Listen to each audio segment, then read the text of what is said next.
I'm going to play it for everybody so everyone gets a sense of what this, maybe they'll help people understand what might be going on here from Reichland and other people. All right. Out of the blue. People coming from all over Virginia, rallying for audits, right?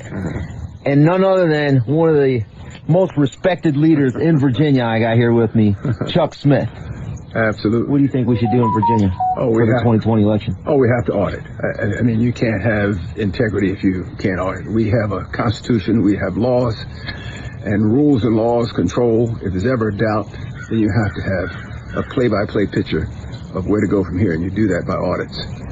The integrity of our system, our oath, and everything that we believe in relies on things functioning as they should. One vote, one person, one vote. If there's anything contrary to that, if there's any question about that, you need an audit trail. That's just extremely important. It's almost second nature, common sense. Without an audit, there will always be doubt.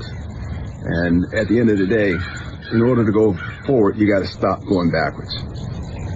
So what do you think, what's your response to the Department of Justice right now? I think it's ridiculous. And then using the 1960 Civil Rights Act to claim that digital fake votes and fake paper votes somehow to audit them and nullify them is racist. Wasn't it Nancy Pelosi and the Congress, the runaway Congress, and the Democratic administration that told Sessoms that, in fact, put the fear of God in Sessoms, that he backed down and recused himself, but told him that they couldn't be a puppet of the president? And so then the AG that replaced him, didn't they back him into a corner in those interviews before Congress, where they really stormed all over his head, telling him that he could not be a puppet of the president? No, we need to have a DOJ that is not a puppet of the president, if that's the policy they're going to follow. This goes on, and I don't feel like we need to air the whole thing, but there's something really odd about that. I mean, it just doesn't feel authentic. I don't know. It certainly has happened, of course, authentically, but there's no... just shows up in the middle of his Instagram feed. It's the rare thing. It's not the same as anything else on his Instagram feed, and pops up, and he's obviously shooting himself. And he himself says, suddenly, out of the blue, all these people are showing up to support the audit. Now, you're saying that there's a movement as well going on behind the scenes that might be helping people find their way to supporting this audit, whether it's perhaps blackmail, extortion, or other things. Yes, 100%. It's not debatable in my mind. Right now, it's debatable in other people's minds in the American public. And that's what I'm trying to alleviate right now. Mm-hmm. It certainly makes, it's not out of character or out of the, certainly the modus operandi of this group of people. It's not beyond them to operate in this way. So, the question is it completely illegal? Or do we know that there's anything illegal going on? You seem to say they wanted you to do things illegal, or certainly allowed for illegal things, but is there anything criminal that they did, or is this nudging, influencing, pushing people? Is it typical stuff that politicians do? No, this is 100% election fraud and election crimes.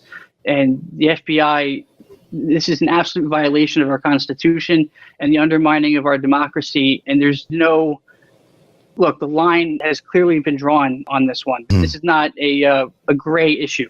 Mm-hmm. So this is not the first time or the last time that, Ivan Reichland here on behalf of Flynn over there has been doing this kind of stuff. There's a couple of instances, again, on his Instagram feed where, Flynn is seen to be endorsing some of these politicians who came out in favor of an audit. And there are other instances, he does a lot of schmoozing in high-end places. In some cases, a lot of fundraising as well going on there. He was a candidate for office. He didn't succeed, as we mentioned. He also has his own Cameo account, which he suddenly adopts a very American accent for, because normally he doesn't have a very American accent, but in this particular Cameo clip, he adopted a very American accent. And interestingly enough, he is capable of, here's another picture that he broke bread with some officer. I don't know where this is from, but maybe other people will recognize it. He also posts from his phone feed all the apps he uses. Many of them are, of course, Russian apps, as certainly many of them are encrypted apps. And then here he is at the White House with his good friend, real Ben Carson. I don't know why he was at the White House, what got him to be at the White House, but we certainly see that he's connected to all the power structures that were involved in January the 6th and before that. So I want to take a break. And then when we come back, I do want to pick up where we left off now. So we'll go back to you being set up for a meeting with General Flynn. And that's going to be an interesting story in itself. And then we'll build out from there. And we'll take any questions. I know there's a lot of great comments I want to hear everyone's comments, and I'm going to check them during this break, and we'll get to answer those in just a moment when we return on Narrative. Thanks for watching. We'll be back in just a minute with Everett Stern. Hi friends, thanks for supporting Narrative. This portion of the show is brought to you by Policy Genius. Summer's coming to an end and the leaves are about to fall. And while Mother Nature does her thing preparing for the new season, you can do yours by getting free life insurance quotes with Policy Genius. You could save $1,300 or more per year on life insurance by using Policy Genius simply to compare policies. The licensed experts at Policy Genius work for you, not the insurance companies, so you can trust them to help you navigate every step of the shopping and buying experience. Policy Genius's excellent service has been endorsed by thousands of 5-star reviews on Trustpilot and Google, and eligible applicants can get covered in as little as a week thanks to an award-winning policy option that swaps the standard medical exam requirement for a simple phone call.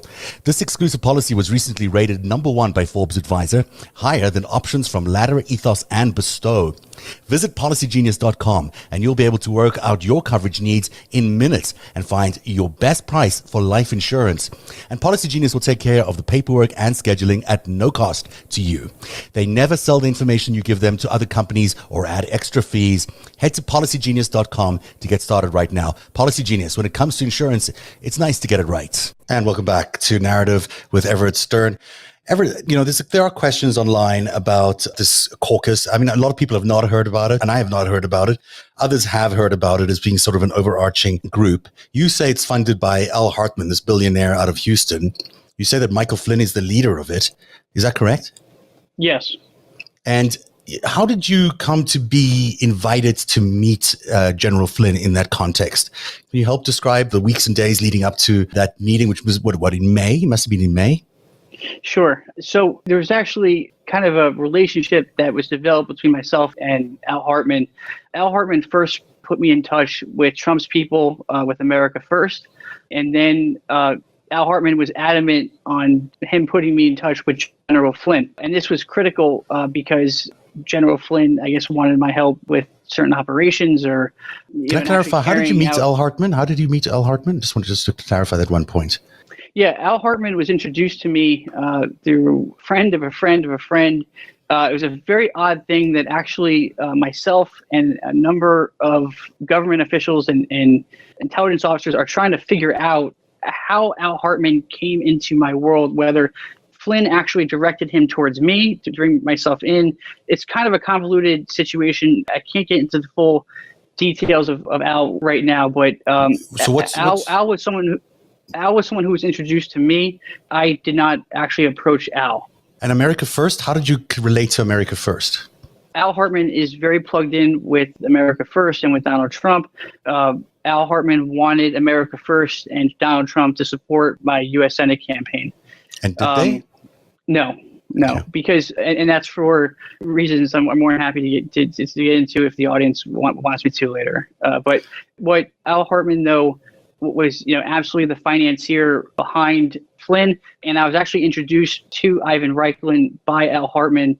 I mean, I was literally on the phone with Al Hartman, and he plugged me in with Ivan, and then Ivan actually said, in my first interaction with Ivan, told Al to drop off the line, and that's when the interrogation started for me to start the testing to make sure I wasn't a mole or anything like that. Right. They were very paranoid of moles and rats within the organization. Just explain to me, did Al Hartman support your run for the Senate? Is he a funder of yours?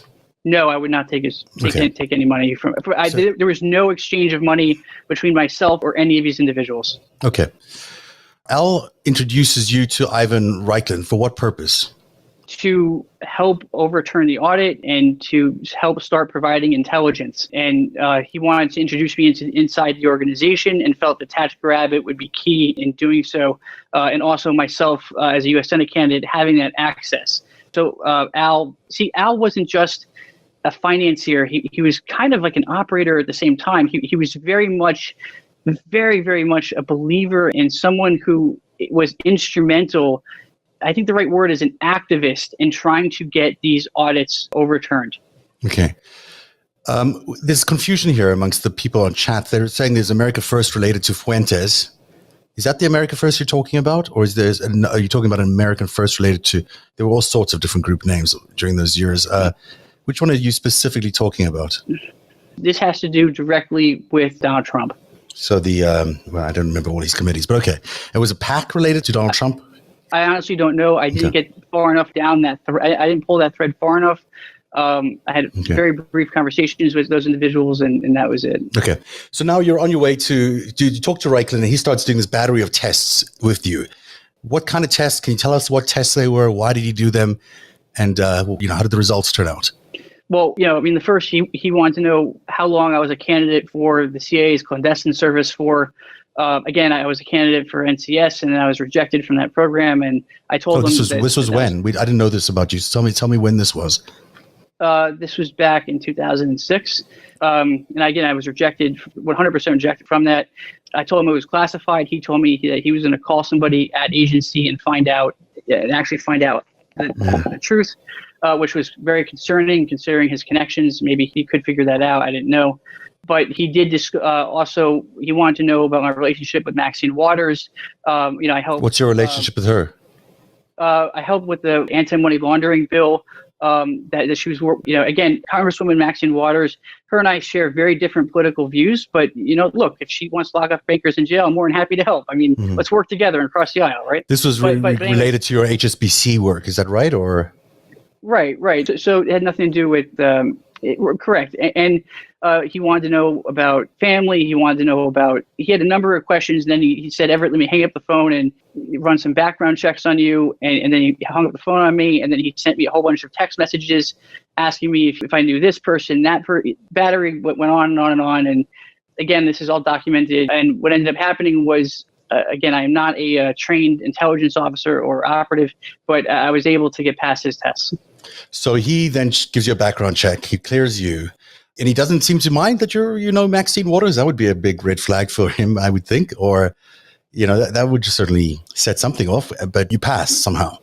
Yeah, it was a huge problem. The Maxine Waters thing was a huge issue. I had to navigate around this. And believe me, this was over a series of hours. And over one day or hours over a period of time? Hours, 1 day of questioning from him, but then there was about a week of vetting after that I had to go through as well. But I can't get into some of that. Okay, so he's then really vetting you for a meeting with Flynn. Is that the purpose of what he's doing? Is that what or is he vetting you for work for Flynn? He was vetting for both. So he actually, after I passed the test, he wanted to set up a meeting with me to meet with him, Sidney Powell, Giuliani at Trump Hotel in DC, and he wanted to have a meeting with himself as well. And from there, he wanted to discuss operations. Then he canceled that meeting. And then he said to me, I need you to give a speech at the Patriots as a final test. And if you pass that test, then we'll be able to give you the targets and you can go on and do your operation. Now, the problem with giving a speech to the Patriots is me being holding my viewpoints. You have to remember you're standing in front of a bunch of people with guns and people who are pretty radical with and Proud Boys, and it's a pretty serious. So who situation. Are the Patriots? Are the Patriots a Patriots caucus, or is it a different group now? Right. So the Patriots are the far right group for Trump, but they're also mixed in with Proud Boys, and they're mixed in with it's very, very far right extreme. So they believe January. A lot of them, they all believe that January 6th was okay. As you saw, I confronted a lot of them actually in that YouTube video. I don't know if some of you saw. This is not a group I wanted to be speaking in front of, but I need to give a speech in front of them. When did you do that speech? I gave that speech about 2 days later, and the location was given to me at very last minute notice, so I wouldn't have a lot of time. Do you remember where it was? Yes. Can you tell us where? The actual speech was in Lancaster, Pennsylvania. In a barn? In Lancaster, Pennsylvania? It was actually kind of in a barn. So if you look at some of the photos, one photo I posted on Twitter, it was kind of like in this overhang, kind of like a hangar type, not a barn, but I can't describe it. What color was it? Do you remember the color of the brick? Yeah, it wasn't brick. It was wood. It was like a pavilion. I want to show you a picture. I'm going to try to pull up a picture from another investigation that we've done. But I want you to keep telling the story while you keep doing that, because there is... that's unusually interesting that it was in a barn in Lancaster or an overhang, as you say. But tell us more about the speech, what happened before, what happened during the speech, and then what happened immediately afterwards. Yeah, no, so I gave this speech. I talked about breaking off from the Republican Party, pro-Flynn, pro-Trump. I went against everything that I basically stand for, and I was ready to throw up as I was giving the speech. But again, I had to do this to get done what needed to get done to protect the United States. And you have to understand, sometimes in intelligence, you have to do things you don't necessarily believe in to get the job done. But you're not intelligence. You're working as a on your own. Citizen. I was working as a private citizen involved in a private intelligence operation. Okay. Was Reichlin there? No. Who was there? Who was there were a whole bunch of patriots, and then Velma showed up, and Velma showed up in a military tank top with a Flynn hat and sunglasses, and it looked pretty scary. She was not dressed as a normal individual. That point in time, she was sitting with another gentleman, and that gentleman turned out, actually, we found out later, was Brian Fitzpatrick's old opponent. It was after that, Velma came over. She had a computer with her, had a list of people in it, and she provided me, I asked her who the targets were, and she gave me Senator Pat Toomey and Brian Fitzpatrick as those two targets. It's so interesting. I'm going to try show you this. I don't know if these are full videos or whether they are. I'm just going to take a little second here, if you don't mind, while I pull this up, because this barn has come up in a previous investigation that we've done. And it's interesting that it's in Lancaster, and it's interesting who the owner is. And we'll get to all of that in a second, but I want to show it to you, and maybe you can confirm or deny whether it is, specifically the one you're talking about. So this is a Google image from above. It might not be easy to see, but here is this barn in question. Does that look familiar to you at all? No, the pavilion, it was a very short, maybe 15 feet to 20 feet height. That seems like a much bigger structure than where I was at. Okay, it's an interesting thing. On the ground, it doesn't really look as much. But, let's do this after the show. I don't want to throw stuff at you that is interesting. But let me ask you, did you meet anyone by the name of Charles Bousman while you were there?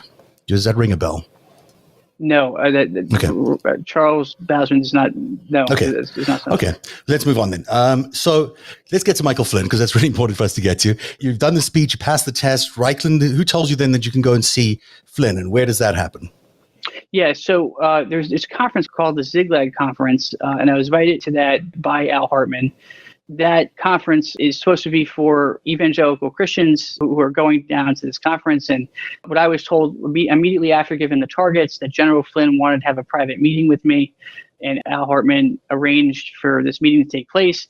And within 48 hours, I was set to fly out to Dallas to meet at the Omni Hotel and to meet General Flynn and to get further operational instructions. What was the name of the conference, just so we have it? It's actually called the Ziglag Conference. Maybe I'm pronouncing it incorrectly, but... Because you did also have a Q conference, right, at the same time, right? I think in May, there was at the Omni Hotel, Michael Flynn, Sidney Powell had a Q convention. Was it related to that, or was it just a different thing? Not sure. Yeah, I'm not sure. You don't believe in Q, or do you? I don't know. Maybe you do believe in Q. Does that part of your... I believe that these QAnon people exist, and I believe that they are extremely mentally ill. If you're asking me if I'm personally believing in Q, no, no. So why you have this meeting then with Michael Flynn? It's set up. Presumably it means work for you, right? Presumably this is also not just an opportunity to go and find out what they're doing and do intelligence work, but potentially this is work for your company, right? Would it have been both of those things, or is it just one of those? No, we could not accept money for this whatsoever. If I accepted one dime from them, I would be in jail for life. There's just no way I could ever. It's not even an ethical issue; it's a criminal issue. Right. So you went there just to find out for your own intelligence purposes, or was it for somebody else's intelligence purposes? I mean, to go all the way there to meet with Michael Flynn, I mean, that sounds like a pretty high stakes meeting, and it might not be something you could undertake on your own. No, this is something I wanted to do because I felt that this was the key where I could make a significant positive difference and really defend the United States. And again, even though as a private citizen, we all have a responsibility and a duty to defend the United States and to do the right thing and to step up, especially now in today's day, especially after January 6th. Just because I don't work for the government, that doesn't mean that I'm not supposed to do the right thing. And there's nothing wrong with acting as a private citizen and gathering intelligence, and nothing wrong with that. As long as I don't accept money from somebody, you can. As long as you're not committing a crime, it's fine, right? Right. Right. Now, the whole problem, though, with this situation turned into was that, look, if I'm walking into a room with a 3-star, a close confidant of mine, a number of people who I know and my counsel, they said to me, look, Everett, you walk into a room with a 3-star general who's committing treason, the FBI is bugging the room or something, or who knows what's going on. I'm not accusing the FBI of anything, but who knows with a crazy situation like this, what I could be accused of, especially I'm playing a double agent type role, which I have been for 3-4 months now. But for yourself, not for correct, the FBI. Correct. Okay. Correct. For myself, I was not sourced. I was not working for the FBI. I was not working for the CIA. If I was working, I was actually working for myself. I was 100% self-directed. That's actually what it's called. But I was reporting back to the FBI. I was certainly doing that. I reported throughout back the entire to the FBI. thing. You're reporting back to the FBI, or just during this last process here with Flynn? No. I was. The FBI had full notification of what was going on. The Bureau had, knowledge, but look, I was self-directed. I was not a source.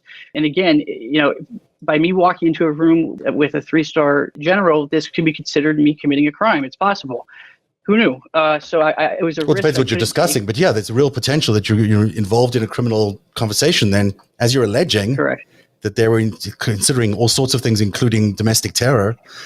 You wouldn't want to walk into. I wouldn't walk into that room. But here you are. You walked in. But you didn't walk in. You chose not to walk in based on counsels from your friends, right? Yes. Let me put it this way. I was more than willing to walk into that room, and I'll leave it at that. I was more than willing to walk into that room.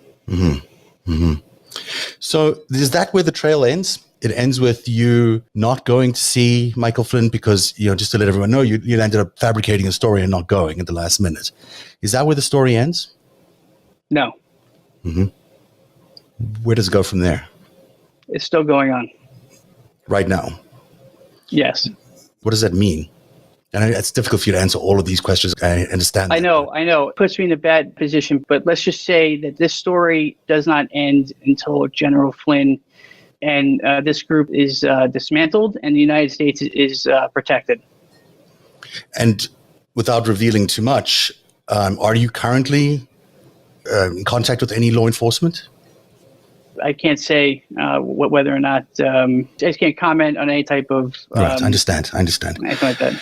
So this is a difficult situation, and regardless of your political background or your political beliefs, this would be an unsettling situation to be in. This is not something you would drive yourself into willingly. This is something you would find yourself in and find it pretty distressing. I can't imagine a situation where anyone would do this on purpose, or can you imagine that situation? Is there any way that that's true? Let me say this, and I say this with all sincerity. I really, out of all the sleepless nights I've had, I really wish that Velma and Mark never approached me that night. But you know what? They did. And sometimes in life, when the enemy comes for you, you'd certainly better fight back. And so you're committed to continuing this fight to try and bring them to justice. Where does it go from here? It's certainly difficult for your political career, and I suspect maybe personally threatening as well. Is it what do you do from here? Yeah, look, if you're asking from a safety standpoint, look, we're talking about a large group of extremists come at me, and this is not me being paranoid, this is me being factual. I think everyone out there realizes that. Honestly, again, I'm defending the United States. I believe in what I'm doing. I'm protecting our democracy, and it is an honor to be able to fight people like Ivan and Flynn and defend, defend everything that every soldier has died for in American history. It's an absolute honor. So you know what? I have no complaints right now. I definitely feel that in all the conversations we've had, and there haven't been many, just we first spoke today on the phone, and if everyone's asked online how we connected, I saw your press conference. Someone sent me a link to your press conference, and it was either very early on late on Friday night, somewhere in the middle of Saturday to Sunday, I think. When was your press conference? Just to confirm this. It was on Saturday, I think, your press conference? Yes. Yeah. So that night, I saw it, and I just reached out to you online, and there was a bit of back and forth, and that's how we connected. So that's all there is. It's a lot for people to take in. The things that I step away from all these situations and say, are we seeing all of this happening in the real world? And we are seeing attempts to audit the election still. We are seeing those attempts to order the election by Sidney Powell, by Giuliani, by this extravagant group of people who are still out there trying to do it. The ninjas, whatever you call them, in many states, there are still efforts underway to overturn the elections for whatever reason. Some might be ulterior motives. Some might be to actually turn over the elections. Some might be to secure different people for the next elections. Who knows? But we are seeing this. We still see Michael Flynn organizing militia around the country and bringing together sort of these white nationalist followers around the country when he goes out and does all these sermons and speaks to people. We're seeing that actually still happening. He's still very much active. And we're seeing Reichlen being involved in all sorts of interesting activities. We saw that one videotape that he took there. He is an interesting character. I've got tape here, where he is meeting a voter while he's campaigning during this current Virginia election. And maybe I'll just play it for you because, the voter, he's speaking in Russian. This is a Green Beret. I don't know how he learned Russian, but, the very fact that he can speak Russian so fluently, it certainly raises questions. He looks and sounds, I would say, like he could fit well into a Russian intelligence service. So, I'm not saying he is, because I don't know what he is, but I'm saying that there's a lot of things here which add up to what's happening in real life. So what you've painted for us is the internal workings. I don't know if they're criminal. I can't tell if they're criminal. I'm not a lawyer. I'm not an investigator. I'll take your word for it that they are criminal. You've painted for us a scheme, at least, that is intended to blackmail or push, or however they call it, influence politicians, which would put them in a position where they would be supportive of what someone told them to be, i.e. Donald Trump or Michael Flynn. So these are all very consistent. We've seen it throughout the entire Republican Party. We've seen, I was listening to a tape earlier on of Kevin McCarthy full-throatedly saying that Joe Biden is the right president of the United States, and that Donald Trump is the person responsible for what happened on January 6th. But he said that on January 7th, or maybe a little later during the impeachment trial. But by now he's changed his tune completely. So why have all these people, why has the entire Republican Party changed its point of view all at the same time? What is causing these people to do that? You have to think that they're being exerted influence. Whether that's coming from, just general influence, whether that's, as you suggest, maybe illegal influence, we don't know.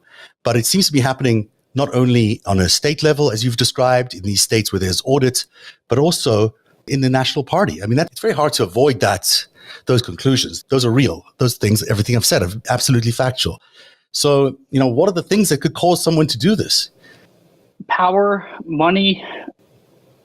Honestly, it really comes down to those two things, power and money. We've seen this throughout history. And one thing I'll say right now, and I said this in the press conference, that my party, the Republican Party, needs to take a good hard look in the mirror, because we are going down a road that we should not be going down. This is not the Republican Party of Lincoln. It's just not America. It also seems like they're, as you suggest, they could be captive to a situation where they're being extorted or blackmailed, and maybe they think they'll get out of it. Maybe they think at some point, there'll be the right moment to get out of it. It doesn't appear to be that there is a right point to get out of it, because every time they seem to reach for that exit, as they did after January 6th, as they did with the impeachment trials, they get pulled right back into the bus. The bus is still careening off the edge, and we're still here 6 months later, and these people are still doing what they're doing. And I don't get a sense that the Republican Party is going to change, because they feel like, for whatever reason, they're compromised to a point where they can no longer operate on their own free will. That's my feeling about them. I have no way of knowing that, but it's a terrifying situation to contemplate for one of two of America's parties to be so compromised, to have this entire maybe criminal campaign around them, but certainly an influence campaign around them that is not allowing them to operate of their free will, which means they're not representing the people of the country. And one thing I'll say, though, is one of the most important things about America is hope. And I certainly have extreme hope that the Republican Party will fix itself. Sanity will be restored. I just have that hope. I don't know. It's just throughout history, we've always pulled it off. Not just the Republican Party, but Democrat, Republican, Americans in general. We're all Americans. We've always pulled it off. And this corruption and this evil occurring right now is just to go away eventually. But we have to fight it out. It's not just going to go away on its own. We have to fight on this one. I think you're right. And people have different opinions about you. I've known you for a few hours, but I must say your story does check out, but it's also clear to me that you're doing it for the right reasons. So I feel like that you genuinely believe that it is important to expose these things to the public. There's certainly no good reason to do it otherwise. I mean, maybe you could be interested in publicity, but boy, that's a hell of a way to find publicity. There's many other ways than to, go and confront these major figures. It certainly seems to make some sense to me. Other people might disagree, and I want to hear from everybody because I don't know any more than you know now. You've certainly had as much information as I have, but I think it rings true that the Republican Party and members of the Republican Party could be under some sort of blackmail scheme or some sort of extortion scheme to operate in certain ways. I don't think that's hard to imagine at all under the current circumstances. I'm going to just let anyone, if you want to, just on Twitter chat mainly, if there's any last questions before I let you go. I did want to ask you about a comment from Scottstedman, who's a journalist for another organization, whose name escapes me for a second, but he said something about you doing something a few years ago with him, and he said he said publicity hunter. I don't remember the exact terms, but we discussed this earlier. Tell me, what's your version of that story? Well, look, I don't want to give this individual too much publicity himself, but what I will say is that individual, look, Tactical Rabbit does a lot of news stories. A lot of reporters come to us wanting to publish those news stories. He was one of those reporters that wanted this story on this Russian stock that was a front. And I don't want to get into that because that's not the focus point of this segment, but he wanted that story. We vetted him out and we felt he was incredible. And we wanted to go to the Wall Street Journal and a couple of other news organizations instead, which is our right to do. It's nothing personal against him. In fact, I don't have anything personal against him. He might be a fine gentleman. I don't know. I don't even care what he says about me. It doesn't matter. All I know is that from a professional standpoint, I wanted to go to a more credible journalist who had more of a track record in journalism, who published with newspapers, and that's it. And it doesn't even mean that he's a bad journalist. It just means that I want to go with someone who did something in newspapers. That's it, and that's my right. And if he has an issue with that and feels I'm a publicity hunter because of that, that's fine. But what's very important is that in order for me to expose the bad guys, remember, I don't have arrest powers. So the only way that I do it with Tactical Rabbit is through exposure. So am I a publicity hunter? I guess through getting news stories published, but a lot of people try to get news stories published. So I don't see where that's an issue.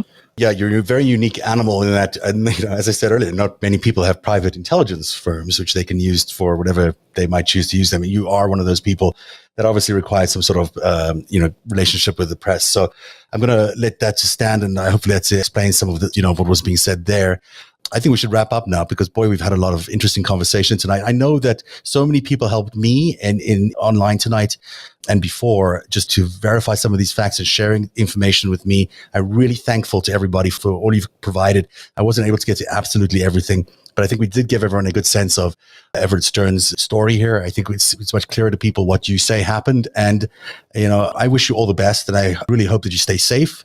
And I hope that this does get resolved in the way you hope. We're all ultimately on the same side here. We all are interested in the United States continuing to be a good and fair democracy, and that these villains are put away, because that's the only way we can have that democracy. So thank you very much. My first GOP candidate on the show. I want to thank you very much for being here and being so honest and taking the time. I know you've got lots of other documents and stuff that you can share at a later stage, and I'm hoping you will be able to do that when you come back on the show, if you'll agree to do that, or through other means. But that would be great if you could also share that with us. So thanks very much. Thank you. I appreciate it. Thank you very much. Is there any way that if people want to get in touch with you, support you, anything like that, what should they do? If they want to tweet out, I'm trying to answer as many tweets as possible, but I'm trying to be as honest and transparent, but it's hard being inundated. But I want people to ask questions, but I'm trying my best. So certainly bear with me. And you're at Everett Stern 1, right? That's if people are looking for you on Twitter, that's where they can find you? Yeah, there seems to be some people impersonating me. So at Everett Stern 1.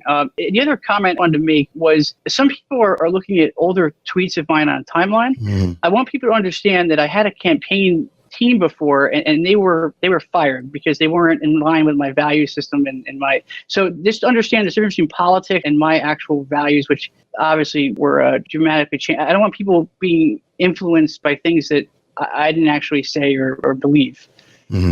People are saying, how can citizen journalists help? How can the viewers of this show are, part of the crowd that's helped discover Trump Russia? And I'm going to say to them what I hope you would say is that, fact check everything, research everything, and start diving down these rabbit holes. I mean, there's so much information we learned tonight. It's so much information, in fact, that I think that there's a world that we cannot see that we can uncover if many minds come to it. But what's your suggestion for everybody and how they can help? Yeah, look, it's the same way how Tactical Rabbit operates, the private intelligence agency. Do your own investigation work. You can make a significant positive difference yourself and submit it to news organizations. Let them know. And also pressure the mainstream media to report. The reason why they're not reporting right now is because they're vetting all the facts and it takes them longer. But we have to get this story out there and keep the pressure up, and don't let this go away. But do your own research and keep digging. And that is important, by the way. Then people are asking about why the mainstream media has not picked it up. Well, they're not as fast as I am, but also they're doing their own internal fact checks and they go through their own systems. As many of you know, must take a little longer than the one-man show here. No, I was just going to say the biggest hurdle right now with mainstream media are their legal teams, and they're afraid of being sued. But look, the truth's going to come out, and I'm not worried about it. So just hang in there, and believe me, it's not because this stuff's not credible or it's not true. It just takes them longer. Absolutely. Everett Stern, thank you very much. The candidate for the GOP in Pennsylvania. Thank you very much for being here. And someone who's alleging these crimes against Flynn and company. Thank you very much for joining us on Narrative tonight. And thanks to all our viewers. Tomorrow night, Narrative is back. Sherry Jacobus will be returning to the show after a bit of an absence. We're really excited to have Sherry back on. We are going to look at what's going on in election night tonight. Boy, what a divided country we are, and suddenly the GOP is back. We'll talk about that tomorrow. We'll give you full analysis, maybe if the results are actually finished. They might still be counting votes. So we'll see you tomorrow night at 7 o'clock. And in the meantime, thanks for watching Narrative. Have a great night, everybody. Narrative is made possible by viewers like you. Join today and support truly independent journalism at patreon.com/narrative. That's patreon.com/narrative.